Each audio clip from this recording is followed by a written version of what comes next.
Saya Nicholas Yoming, kelas 11 IPS 3. Nah, teman-teman saya di sini akan membahas sesuatu yang menarik yang biasa dipelajari di SMA, yaitu materi yang berada dalam pelajaran ekonomi, yaitu neraca saldo.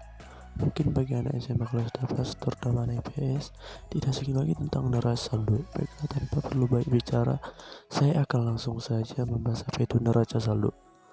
Real balance atau neraca saldo ini sangat mendukung dalam proses pembuatan laporan keuangan perusahaan. Pengertian neraca saldo adalah sebuah neraca yang berisi mengenai informasi saldo dari seluruh akun yang ada dalam sebuah laporan keuangan.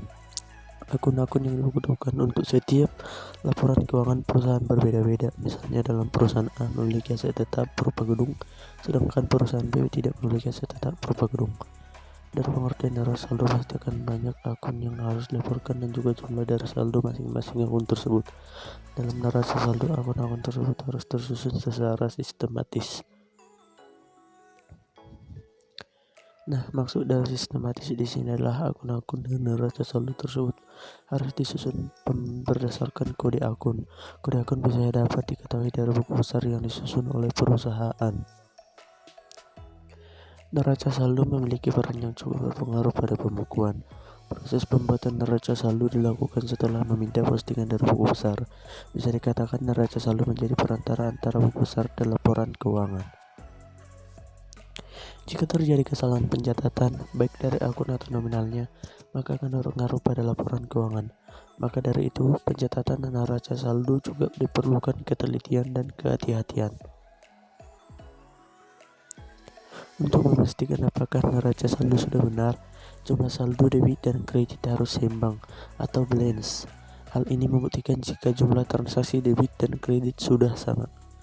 Neraca saldo akan memberikan informasi mengenai saldo-saldo akhir setiap akun setelah disesuaikan dengan jurnal.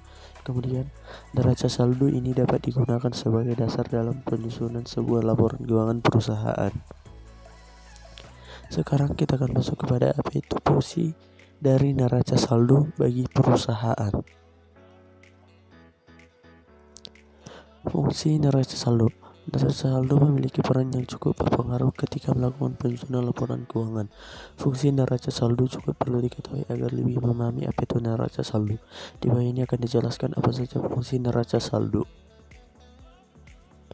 1. Persiapan laporan keuangan.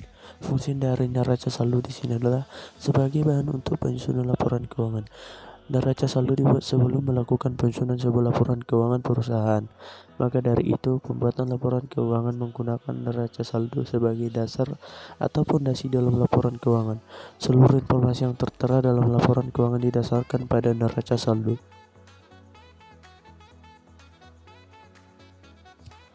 2. Pencatatan. Neraca saldo sebagai tempat pencatatan atas informasi keuangan perusahaan. Seperti dalam ilmu akuntansi, pencatatan merupakan salah satu proses dalam pembukuan. Neraca saldo mencatat seluruh saldo dari setiap akun perusahaan.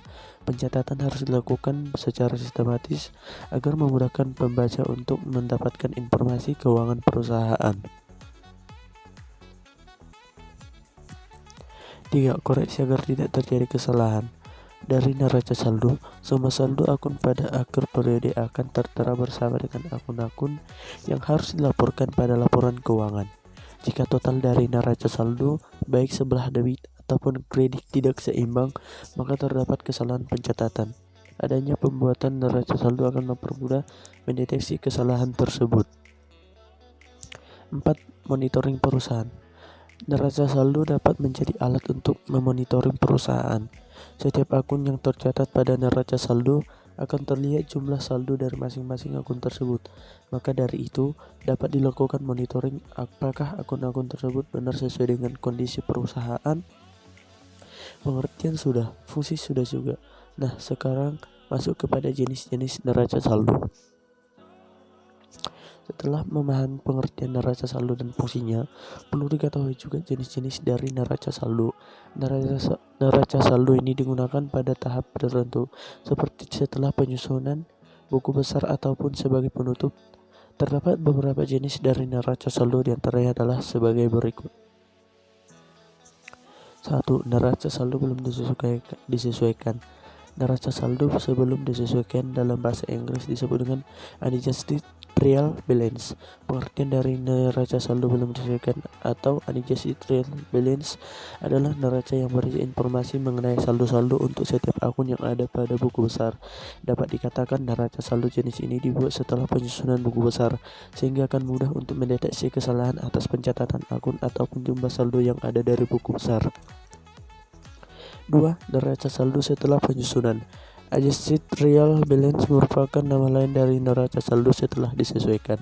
Pengertian dari neraca saldo setelah penyesuaian adalah neraca yang dibuat di mana saldo dari setiap akunnya telah disesuaikan kembali dengan jurnal penyesuaian. Penyesuaian ini dilakukan berdasarkan standar akuntansi akrual di mana terdapat beberapa akun yang perlu disesuaikan. 3. Neraca saldo penutup. Post closing trial balance adalah sebutan untuk neraca saldo penutup. Neraca saldo penutup dibuat setelah proses pembukuan selesai. Maka dari itu, neraca saldo penutup biasanya dibuat pada setiap akhir periode. Saldo-saldo yang ada pada neraca ini akan digunakan kembali saat penyusunan laporan keuangan atau pembukuan. Kemudian kita ke contoh. Siapa yang paham kalau tidak ada contoh? Betul kan? Nah, berikut contoh dari neraca saldo, di mana jumlah debit dan kredit seimbang. Nah, sudah nampakkan contoh dari neraca saldo. Demikian pembahasan dari pengertian neraca saldo, fungsi neraca saldo, dan apa saja jenis-jenis dari neraca saldo. Saya Nicholas Yombing mengucapkan terima kasih dan salam sehat. Dadah.